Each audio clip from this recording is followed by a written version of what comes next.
ሻሎም ሻሎም ሻሎም ቤተሰብ እግዚአብሔር አምላኽ ሰላም ጸጋ ምሕረት ናይ ክርስቶስ ምስ ኩልኹም እዩ ኣነ ሓኹም ሰላሐዲን ካብ ንክርስቶስ ዝገልጽ ትውልዲ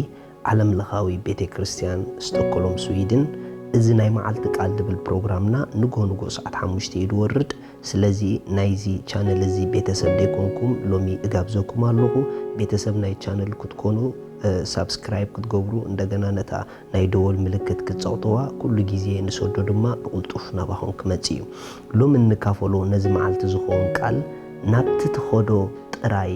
ረአ ዝብል እዩ ናብቲ ትኸዶ ጥራይ ረአ ናብቲ ትኸድዮ ጥራይ ረአ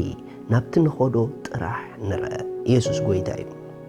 ሪኹም ኣብ ህይወት ክንጓዓዝ ከለና ኣጓዓዕዛ ናይ ህይወት ክንፈልጦ ይግበአና እዩ ህይወት ንድሕሪት እንዳራእካ ንቅድሚት ትኸይድ ኣይኮነትን ህይወት ንጎኒ እንዳራእካ ንቅድሚት ትኸይድ ኣይኮነትን ህይወት ናብቲ ክትከዶ ዘለካ ጥራይ እንዳራእካ ንቅድሚት እትኸዳ ብዓወት እትመላለሰላ ጎደናያ መጽሓፍ ቅዱስ ክዛረብ ከሎ ኣብ ምሳሌ ምዕራፍ 4 ጥቕሲ 25 ከምዚ ይብል ኣዒንትኻ ቀኒዐን ይርአያ ሪኹም ኣዒንትኻ ቀኒዐን ንቅድሚት ማለት ይርአያ ቆላሕትኻ እውን ንቅድሚት ይጠምታ ኣዒንትኻ ቀኒዐን ይርአያ ቆላሕትኻ እውን ንቅድሚት ይጠምታ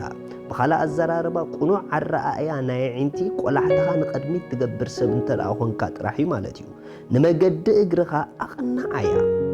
ኩሉ ጎደናኻ ምዱብ ይኹን ንየማን ወይስ ንጸጋም ኣይተግለስ ንእግርኻ ካብ እከይ ኣርሕቆ ሪኢኹም ኣሕዋት ቁኑዕ ዝኾነ ኣረኣእያ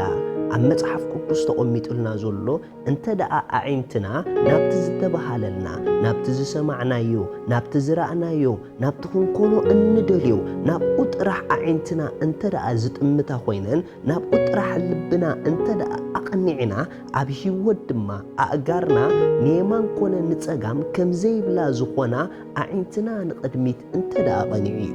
እግሪ ተኸታለ ዓይኒ እዩ ስለዚ ዓይኒ እንተዘይጠዓየ እግሪ ጥዒን እዩ ብኻልእ ኣዘራርባ ናይ ውሽጥና ኣረኣእያ ኣብ ህይወት እንተዘይጥዕዩ ስጉምትና ጎደናና ክጥዒ ናብራና ክጥዒ ኣይክእልን እዩ ናይ ገለገለ ናብራ ንየማን ጸጋም ኣብ ብዙሕ ሓርጎጽጎጽ ዝኣቱ ንምንታይ መስለኩም ናይ ውሽጦም ቆላሕታ ንቅድሚት ጥራሕ ስለ ዘይገብርዎ እዩ ስለዚ እንተ ደኣ ኣዒንትኻ ኩሉ ግዜ ናብቲ ክትኮንዮ ዝተመነኽዮ ወይ ድማ ናብቲ ኣምላኽ ዝበለልኪ ናብ ራእይኺ ናብ ሕልምኺ ናብኡ ጥራሕ ትጥምቲ ሰብ እንተ ደኣ ኮንኪ ኣእጋርክ ድማ ኩሉ ግዜ ተኸተልቲ ኣዒንትኺ ስለ ዝኾና ናብቲ ዝጠመትክዮ ንኽትበጽሒ ሒዘናኺ ክኸዳ ክጅምራ እየን ኣብ ህይወት ዝዕወቱ ሰባት እንተ ደኣ ሪኢኹሞም ኣብ የማኖም ኣብ ጸጎሞም ብድሕሪኦም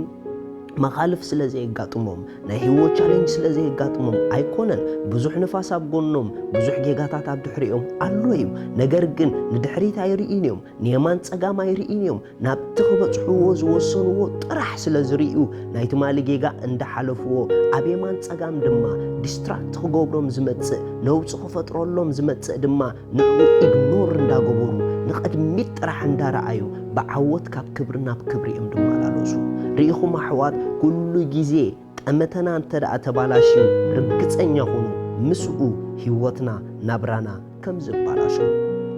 ኢየሱስ ክርስቶስ ንዘለዓለም ጎይታ እዩ ስለዚ እቲ ዝበለጸ ናይ ህይወት ኣረኣእያ ናብ ሕልምኻ ጥራሕ ከየቋረጽካ እንዳራእካ ምኻድ እዩ ብዙሓት ነገራት ረኣዩኒ ዝብልኹም ነገራት ክህሉ ይኽእሉ እዮም ብዙሓት ነገራት ኣከባቢኹም ክፍጠሩ ይኽእሉ እዮም ሓደ ነገር ክነግረኩም ኣዒንቲ ልብኹም ንቅድሚት ይርአ ነቲ ክዕረ ዘሎ ኩነታትኩም ኢድኩም እምበር ልብኹም ከይሰደድኩም ሰጉሙ ብዙሓት ንጋገ ንነገር ከነዕሪ ጠመተና ናብቲ ነገር ስለነውሩዶ እዩ ጌጋ ጠመተኻ ናብ ሕልምኻ ግበሮ ልብኺ ናብ ሕልምኺ ግበርዮ ዝዕረ ጉዳይ ግን ኢድክ ጥራሕ ለኣኹሉ ልብኺ ግና ኣይትልኣኹሉ መታ ናብኡ ከይትተርፊ መታን ካብ ጉዕዞኺ ከይትድንጊ ሪኢኹም ሐዋርያ ጳውሎስ ኩሉ ግዜ ንቅድሚት እንዳረኣየ ዝኸይድ ሰብ ስለ ዝነበረ ኣብ ህይወት ክሳብ ዓሞት ዘብጽሑ መኻልፍ እኳ እንተጋጠምዎ እሱ ግን ንቅድሚት ካብ ምርኣዩ ዝተላዕለ ንኹሎም ሓሊፍዎም ይኸይድ ነይሩ መጽሓፍ ቅዱስ ኣብ ካልኣይ ቆሮንጦስ ከምዚ ይብል እሺ መጽሓፍ ቅዱስ ካልኣይ ቆሮንጦስ ምዕራፍ 4 ካብ 7 ከምዚ ይብል ገናኸ እቲ ማእልያ ዘይብሉ ሓይሊ ካብ ኣምላኽ እምበር ካባና ምእንቲ ኸይከውን እዚ መዝገብ እዚ ኣብ ኣቕሓ መሬት እዩ ዘሎ ብኩሉ ወገን ንጽቀጥ ኢሉ ግናኸ ኣይጸበናን እንገብሮ ይጠፍአና ግናኸ ተስፋ ኣይንቐብጽን ኢና ንስጎግ ዱርብያት ግና ኣይኮናን ይደፍኡና ግናኸ ኣይንጠፍእን ኢና ርኢኹም ኣሕዋት ብኩሉ ወገን እንዳተጸቐጠ ግናኸ ዘይጸበቦ ብኩሉ ወገን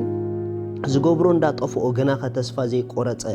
ግናኸ ዘይቀበጸ ብኩሉ ነገር እንዳተሰጎገ ግን ድርቡይ ዘይኮነ ብኩሉ ነገር ከጥፍእዎ እንዳደለዩ ግን ዘይጠፍአ ንምንታይ መስለኩም ምኽንያቱ ነቲ ብኩሉ ወገን ዘጋጥሞ ዝነበረ ነገር እንዳረኣየ ኣይኮነን ዝኸይድ ነይሩ እሱ ነቲ ራእዩን ነቲ ዝተባሃለሉን ጥራሕ ቆላሕትኡ ንቕድሚት ኣቕኒዑ ኣዒንቱ ንቕድሚት ኣጠሚቱ ነቲ ብወገኑን ብጸጋሙ ብኩሉ ዝመጾ ዘሎ ግን ከይጠመተ ይኸይድ ስለ ዝነበረ እቲ ኣብ ከባቢኡ ጸላእ ዝፈጥሮ ዝነበረ ነውጪ ኣብ ልዕሊ ሐዋርያ ጳውሎስ ክዕወተሉ ኣይከኣለን ሓደ ነገር ክነግረኩም ከይቋረጽኩም ንቕድሚት እንዳራእኩም ንራእይኹም ጥራሕ ትጥምቱ ሰባት ንቕድሚት ጥራሕ ኣቕኒዕ ክትርኢ እንድሕር ኮንኪ ጊዜያውን ሓላፍን ኩነታት ኣይስዕረክን እዩ ስለዚ ሐዋርያ ጳውሎስ እቲ ሸዓ ዝሓልፍ ቀሊል ጸበባን ኢልዎ ሸዓ ዝሓልፍን ቀሊልን ብኸመይ ገይርዎ ነቲ ጸበባ ተይልኩምኒ ኣረኣእዩን ኣጠማምቱን ስለዚ ንቕድሚት ጥራሕ ንርኢ ሰባት እንድሕር ኮይንና ነቲ ጸበባ ኣብ ከባቢና ዝመጽእ ንፋሳት ቀሊልን ሸዓ ዝሓልፍን ክገብረልና እዩ ኣረኣእያና ሎሚ ንራእይኺ ረኣይ ክትበጽሑ ኢኺ ንራእይኻ ርአ ክትበጽሑ ኢኻ እቲ ጊዜያውን ሸዓ ዝሓልፍን ኣብ ከባቢኻ ዘሎ ንዕኡ ግን ኢግኖር ክበሮ ከምዚ ኢልና ሓቢርና ንጸሊ እግዚአብሔር ኣቦ ብዕላማን ንዕላማን ስለ ዝፈጠርካኒ ዝነብረሉን ዝሪኦን ራእይ ስለ ዝሃብካኒ የመስግነካ ኣለኹ ኩሉ ጊዜ ናብ ፍጻመ እቲ ዝጸዋዕካኒ ጥራይ ከየባትኽኩ ይርኢ ኣለኹ ካብዚ ዝተላዕለ ብጸጋኻ ኩሉ ጊዜ ንቕድሚት ናብቲ ሕንጩፅ ዕላማ ስለ ተብጽሕኒ የመስግነካ